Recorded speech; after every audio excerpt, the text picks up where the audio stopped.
টাঙ্গাইলের মধুপুর উপজেলা শহর থেকে মাত্র ৯ কিলোমিটার দূরে অবস্থিত বড়বাইত এতিমখানা। মধুপুর থেকে ময়মনসিংহ যাত্রা শুরু করলে গভীর জঙ্গলের মাঝে চোখে পড়বে বড়বাইত জামিয়া ইসলামিয়া সৈয়দ আহমদিয়া দাওরায়ে হাদিস মাদ্রাসা ও এতিমখানার সাইনবোর্ড। এখানে দেখা যাবে আধাপাকা টিনের চালাঘর এবং সুন্দর পাকা মসজিদ।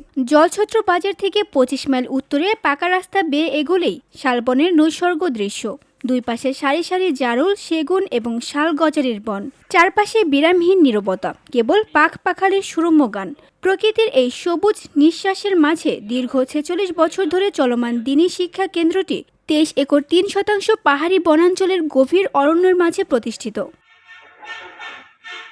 বড়বাইত এতিমখানার ইতিহাসও সমান অনুপ্রেরণামূলক। দেশ স্বাধীন হওয়ার পর ১৯৭৯ সালে ৭ জন পীরজাদার হাত ধরেই মধুপুরের নির্জন অরণ্যের এই প্রতিষ্ঠানটি শুরু হয়। তবে কাগজে কানুনে আনুষ্ঠানিকভাবে প্রতিষ্ঠা হয় ১৯৮০ সালে। প্রতিষ্ঠাতার নাম প্রয়াত আল্লামা আব্দুস সালাম রাজি রাহমাতুল্লাহি আলাইহি।